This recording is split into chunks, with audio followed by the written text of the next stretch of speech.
세종은 한 번 믿은 사람을 끝까지 믿는 그런 성향이 있어요. 그리고 문무를 아우르는 균형의 정치를 해요. 토론을 굉장히 좋아하던 사람. 세종의 정치관을 뭐라고 그랬냐면 왕도 정치 실현을 위한 중용의 정치관이다 이렇게 얘기했어요. 그러니까 중용이 가장 중요한. 조선을 세우고 나가지고 조선을 설계한 정도전은 조선이란 나라들을 재상의 나라로 설정했어요. 그래서 재상이 나라를 다스리고 왕은 상징적인 존재로 있어야 한다. 이게 정도전이 밝혀놓은 계획이에요. 예. 조선 경국전에서 아예 써놨어요. 예. 그랬는데 이방원이 그걸 뒤집어 엎죠. 그래서 정도전이 설계한 건 소위 말해서 의정부 서사제예요. 의정부가 중심이 돼가지고 거기에 있는 7명의 재상들이 정치를 한다. 왕은 그들하고 소통하면서 상징적인 존재로서 결정만 내려주는 걸로 끝난다. 이거예요. 그래서 재상의 정치, 신하의 정치, 신권시대 이걸 연거란 말이죠. 그런데 태종 이방원은 왕권 중심의, 그래서 육조직 계조로 바꿔버려요. 재상의 힘을 무력화시키죠. 예. 재상은 자문기구로 전락해버려요. 의정부는 자문기구죠. 그러고 나서 판서들을 직접적으로 해가지고 직접 판서들을 갖다가 다 지배하는 구조로 바꾸죠. 그런데 세종은 어떤 생각을 갖고 있었냐면 세종은 궁극적으로 보면 의정부 서사제가 맞다고 본 거예요. 그런데 의정부 서사제가 성립이 되려면은 왕을 지지하는 세력이 필요하다고 본 거예요. 그래가지고 무슨 작업을 하냐면 자, 세종이 32년 중에 세종이 제위 18년 말하자면은 1436년에 자기가 새로운 어떤 그 제도를 이제 과거의 제도를 부활시켜요. 그게 의정부 서사제를 부활시켜요. 부활시키는데 그 앞부분에 18년 동안 뭘 하냐? 집현전을 키워요. 그 집현전은 뭐냐 도대체? 자문기구이자 자기의 근황 세력인 거예요. 그러니까 왕도 자기를 지탱할 수 있는 힘 있는 자기의 근황 세력이 필요하다. 그것을 만든 거죠. 그래서 의정부에 있는 정성들을 어느 정도 견제할 수 있는 세력을 키워놓은 거예요.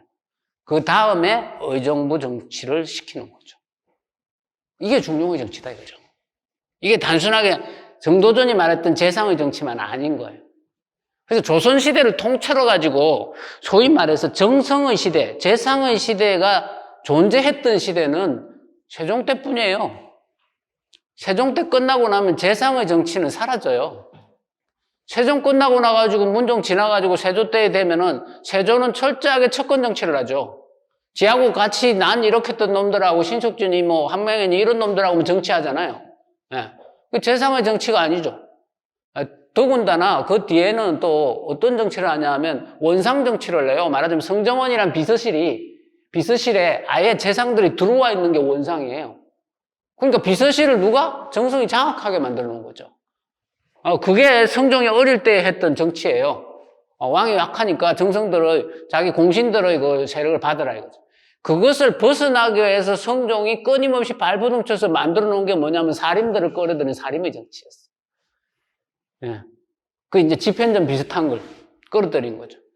그래서 소위 홍문관이라는 걸 정착시키는 거죠. 예. 자, 그러한 것이 세종 때에 이게 마련이 되는 거죠. 그래서 세종은 그러한 어떤 중용의 정치, 조화의 정치를 해왔다 이거죠.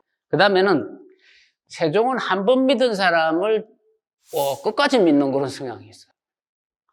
보면 황희 같은 경우 황희는 20몇 년을 갖다 정성으로 했었는데 황희가 쫓겨날 일이 굉장히 많았어요.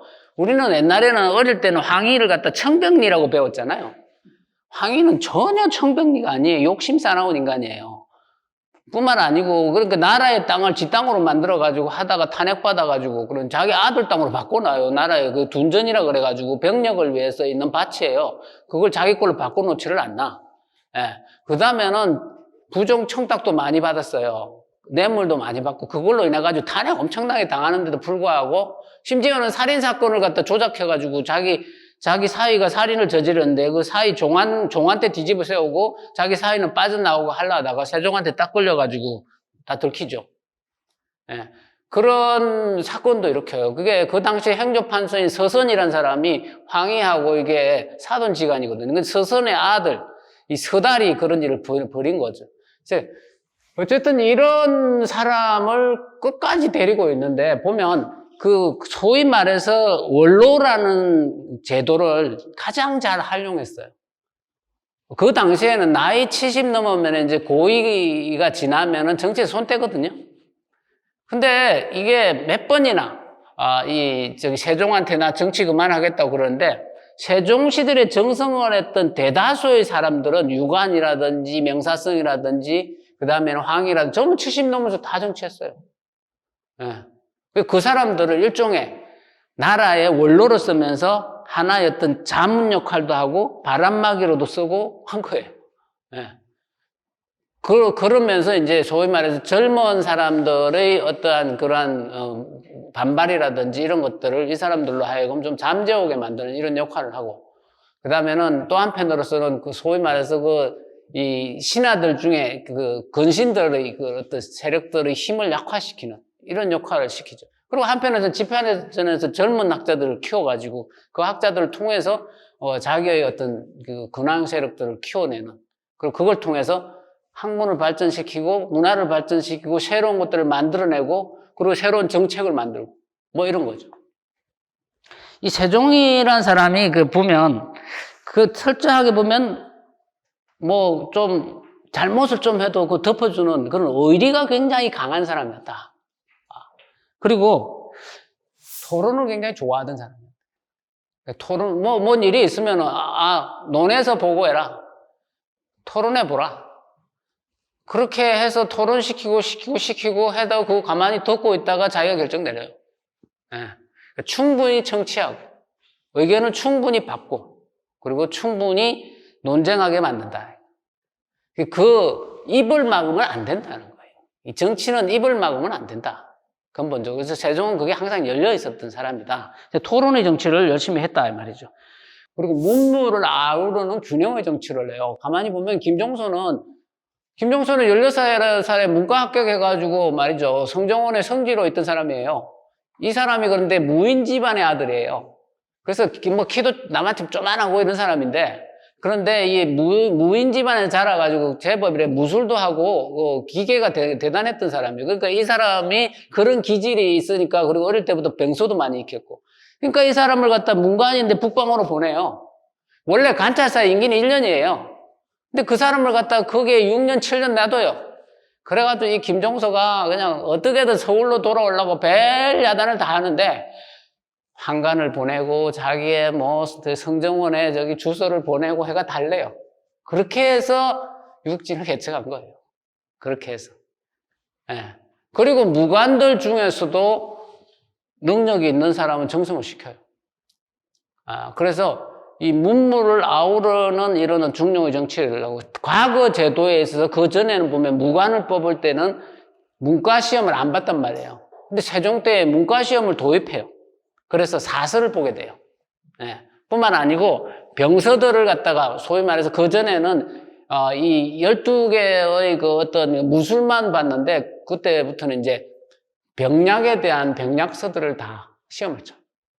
그래서 무관들도 되게 똑똑하게 만드는 거죠. 우리가 보면 그 이순신이 시를 남겼죠. 한산섬 달 밝은 밤에 수루에 홀로 앉아 막 이런. 무관이 시를 쓰는 거는 굉장히 특별한 거예요. 이순신은 그에 대한 자부심이 엄청 셌던 사람이에요. 내가 무관이지만 내가 시를 쓴다 이거예요. 시가 아무것도 아닌 것 같죠. 이게 시가 운과 유를 맞추는 게 되게 어려워요. 그리고 운을 띄워가지고 시를 쓸 수 있는 능력이 문관들 중에도 잘 못하는 경우가 많아요. 물론 이순신의 시는 조금 수준은 낮죠. 말하자면 항진이에 비하면 택도 안 되죠. 그렇지만 무관으로서는 굉장히 잘 쓴 시예요. 이순신은 그런 거에 대한 자부심이 되게 강했어요. 그 자부심은 바로 세종시대 때 이러한 제도를 도입했기 때문에 가능했던 거예요. 그리고 이순신은 원래 문관 집안이에요. 원래는 이게 문과를 준비했는데 이게 잘 안 되니까, 이순신이 크게 머리 좋은 사람은 아니니까, 그래서 문과로 변경한 거고. 왜 또 이 시대에 문과에다가 문과 제도를 도입했냐 하면, 양반들이 어려운 문과는 안 보고 무과만 보니까. 무과가 돈이 많이 들거든요. 무과가 말도 있어야 되고, 뭐, 각종 그걸 다 배워야 되니까 과외 엄청 해야죠. 그러니까 우리가 흔히 말하면 문과는 돈이 별로 많이 안 들어요. 책 몇 권 사서 열심히 공부하면 돼. 근데 무과는 돈이 많이 들어요. 그러니까 돈 있는 양반들 다 무과 해버리죠. 그래서 무과를 어렵게 만든 거예요. 예. 그리고 뽑는 인원도 무과는 28명 뽑게 작게 만든 거예요. 근데 전쟁이 나잖아요? 그럼 무과를 한 1000명씩 뽑아요. 예. 왜 전쟁이 났으니까. 그러니까 뭡니까? 소위 말해서 이게 지휘관이 많이 필요한 거죠. 뭐 그런 어떤 문무를 아우르는 균형의 정치를 했다. 뭐 이런, 걸 볼 수 있죠. 그리고 보면은, 이 경제관을 보면은 세금은 줄이고 세수는 늘리는. 세금은 줄이는데 어떻게 세수를 늘릴 수 있을까요? 그거는 세금을 낼 수 있는 곳을 늘리면 돼요. 은계를 많이 찾아내는 거죠. 그래서 담원법을 써가지고 직접 다 찾아내고, 또 하나는 뭐죠? 수확량을 늘리는 거예요. 수확량을 늘리면 같은 땅에서 많은 걸 수확할 수 있잖아요. 예. 그렇게 하는 정책. 그래서 농사직설이라는 책, 우리가 이름만 들었지, 그게 그다지 중요한 책인지 잘 모르죠. 농사직설 이전에 농부들이 뭔가를 갖다 새로운 농법을 하려면 다 중국 책을 봐야 돼요. 근데 중국의 땅에 맞는 그 농법이란 말이죠. 그러니까 우리나라에 실정이 안 맞아요. 그래서 세종이 정초한테 시켜가지고, 야, 직접 사람들한테 다 이렇게 조사해가지고 우리나라 땅에서 어떻게 하면 농사를 잘 지을 수 있는지 지역마다 다 다르니까 그거 다 조사해가지고 책으로 엮어라. 그렇게 한 게 농사직설이에요. 그리고 그걸 갖다가 소위 말해서 농사를 뭐 이렇게 잘 하게 하는 건농관이라고 있어요. 그 건농관들한테 다 배포해서 그 건농관들이 각 농부들한테 강의하게 만드는 거예요. 그렇게 해가지고 결국은 농법을 바꾸므로 해가지고 생산량을 늘려서 세금을 늘린 거예요. 예. 그러니까 같은 땅에서도 세금을 넣을 수 있다. 예. 그 다음에 세금은 줄여도 세수를 늘릴 수 있다. 그 생각을 그렇게 바꾼 거죠. 예. 그러니까 임금이 그렇게 생각을 바꾸니까 그렇게 한 거죠. 그리고 보면, 이런 생각을 갖고 있었어요. 그러니까 백성이 쓰지 않는 돈은 돈이 아니다. 그 당시에 태종은 이게 지폐를 만들기 위해서 엄청나게 애를 썼어요. 지폐를 만들면은 지폐 이 한 장당 해가지고 이것이 말하자면 쌀 얼마, 포 얼마 하고 바꿀 수 있으니까. 그러면 나라에서는 적은 돈을 들여가지고 엄청나게 많은 어떤 유통 과정을 만들어낼 수 있으니까 되게 이득이죠. 근데 백성들이 이거를 받아들이지 않아요. 지폐를 신뢰하지 않아요. 그 지폐를 당신 저화라 그러는데 저화의 크기가 한 이만해요. 이만해. 엄청 커. 여기다가 막 쫙 써가지고 딱 도장 찍어가지고 이런 거야. 그래갖고 이 저화를 쓰지 않으면, 그 집에다가 엄청난 벌금을 물릴 뿐만 아니라 그 집을 갖다 가산을 탕진시키게 만드는 정책까지 써요. 그럼에도 불구하고 몰래 저화를 안 쓰고 물품을 그대로 쌀을 교환하고 이렇게 하니까, 이 세종이 보고, 이건 아니다 이거예요. 자기 아버지가 한 정책이지만. 그래서 저화 폐지하죠. 예, 그러고 나서 물품 앞에 써라. 쌀도 쓰고 배도 써라. 그래서 그리고 뭐 그 당시에 또 우리가 철전을 좀 만들어냈는데 이 철전이 또 가치가 없어요. 동전은 가치가 있는데 왜 동전은 가치가 있냐? 구리는 전량 외국에서 수입하는 거니까. 그러니까 비싸잖아요. 그러니까 동전 하나가 쌀 얼마다 뭐 이렇게 하면은 그만한 가치를 갖고 있어요. 녹여도. 그런데 철전은 아니죠. 철은 많이 생산되니까. 그러니까 철이 많이 들어가면 조선통부를 처음 만들어놨는데 철전으로 만들었단 말이에요. 그 다음에는 구리를 섞었는데 조금밖에 안 섞으니까 이게 잘 유통이 안 되는 거예요. 그래서 이게 상평통보가 나올 때까지 제대로 엽전이 안 쓰인 거죠. 그래서 많이 써있던 게 중국의 은자가 많이 써있어요. 예, 뭐 그 중국에서 은화를 갖다가 이렇게 동그랗게 만든 게 은자라 그러는데 그거로 가지고 이제 많이 중국 돈을 많이 썼다는 거예요. 조선 초기에는. 그거는 확실히 믿어주니까. 근데 우리는 은이 그렇게 생산되지 않기 때문에. 그래서 결국은 물품화폐를 그대로 인정하는 이런 구조로 바꾸게 되는 거죠. 그래서 이게 또 보면 이제 세종에서 제일 중요한 게 이제 법사상인데 몇 가지를 읽어보면 억울한 사람이 얻게 하는 것이 법관의 첫째 소입니다. 말하자면 범죄자를 잡아내지 못한다 할지라도 억울하지 않게 만드는 게 우선이다. 지금도 마찬가지예요, 그거는. 근데 이게 조선시대 때 이런 생각을 가지고 있다는 게 굉장히 훌륭한 거예요. 예. 그리고 정의로운 법과는 친분을 따지지 않는다. 이 장영실 사건에 보면 왜 장영실을 갖다 안 봐주고 그랬냐 이러는데 사실은 장영실이라고 따로 봐줄 이유는 없는 거 아니에요? 똑같이 취급한 거예요. 근데 우리가 뭐 보면 세종이 장영실을 버렸단 말인데 버린 거 아니에요. 그냥 그 당시의 법을 그대로 적용했어요. 뿐만 아니라 평소처럼 딴 사람에게 하듯이 한급 감해해 줬던 거예요. 예. 그러니까 뭐 세종이 장영실을 버렸다 뭐 이런 얘기를 하는 것은 그 당시 상황을 모르고 하는 얘기다. 또 뭐 가마 하나 부러뜨렸는데 뭘 그거 가지고 그러냐. 가마 부러뜨리면 엄청난 큰 죄, 자문 사형당해요. 그 당시 법에는. 그렇기 때문에 그게 가벼운 죄가 아닙니다. 그래서 그러한 것들을 전혀 그러니까 조선시대는 조선시대의 법으로 이해를 해야지 조선시대 법으로 지금의 걸로 조선시대를 이해하는 잘못된 거예요. 뿐만 아니라 어떤 뭐 사학자는 그런 얘기를 하던데 뭐 소위 말해서 이제 자기 집안이나 뭐 원님이나 이런 사람들은 존장이라고 하는데 존장 고발 금지법이라는 걸 만들어요. 세종시절에. 그게 원래 명나라에 있던 거예요. 원래 조선에 없었어요. 근데 세종시대에 도입을 하죠. 그거를 보자면 세종이라는 사람은 결코 성군이 아니다 뭐 이런 얘기를 해요. 근데 그거 갖고 성군이 아니다 이렇게 말할 수 없는 거예요. 그 당시에는 소위 말해서 그 지방간이란 건 그 지방의 거의 왕이나 다름없는 구조예요. 근데 그 사람들을 고발하기 시작하면 이건 끝이 없는 거죠. 그래서 존장 고발법을 만든 거고 효를 원천으로 하는 나라인데 자기 아버지를 고발하기 시작하면 이것도 엉망이 되는 거란 말이죠. 그래서 그게 있는 거고 그래서 노비라든지 자식이 자기 부모나 자기 어른을 고발하지 마라 이런 게 생긴 것이지 그거를 갖다가 뭐 성군이 그걸 따지면은 그 옛날에 요술시대에 다 있던 건데 그럼 그 사람들은 왜 성군인가요? 그러니까 지엽적인 걸 보고 그런 말들을 하는 사람들이 있어요. 어떤 왕이든 100% 완벽한 사람은 없어요. 존재하지 않아요. 그런데 백성이 태평성대를 누리고 거기에 백성들에게 충분히 아량과 덕을 갖추고 그리고 잘 다스리고 그래서 나라가 풍요로웠다면 성군이라 하는 것이죠. 그렇잖아요. 이제 그런 점에서 성군인 것이죠. 그리고 이게 법을 다루면서 합리적인 의심이 들면 절대 그냥 넘어가지 않는다. 지금도 뭐 합리적인 의심 되게 중요하죠. 이 시절에 세종이 그래서 그 황희 사건도 보면 이게 의심스럽다는 거죠. 그렇게 해서 범인을 잡아내는 이런 것도 볼 수 있고 법 조항 자체보다는 상황과 본질이 더 중요하다. 그래서 이 법을 만든 취지가 더 중요하다. 뭐 이런 그래서 그게 세종이 많은 판례들을 남겨요. 조선시대 때. 그래서 그 판례들이 조선의 법으로 굳어져요. 왕이 대법관이니까. 대법원장이잖아요. 그 당시에는. 그렇게 되고 법보다는 인간의 도리가 먼저다. 그게 뭐냐 하면은 어떤 그 고위관료가 죄를 저질렀는데 그 아내가 사실은 그 여종을 갖다가 패서 죽이게 돼요. 그런데 세종은 뭐라고 판단하냐 하면은 그 아내에게도 잘못이 있지만 그 남편의 잘못이 더 크다는 거예요. 그 말하자면 첩을 갖다가 이렇게 둬가지고 그런 질투를 일으키게 한 부분도 있지만 집안을 잘못 거서한 죄가 더 크다. 이거 남편한테 죄를 줘요. 근데 왜 그랬을까를 보니까 세종의 어머니 원경왕후와 태종의 관계에서 그런 부분이 좀 있어요. 자기 어머니가 그렇게 힘들게 살았잖아요. 자기 아버지의 그러한 어떤 많은 후궁들 때문에.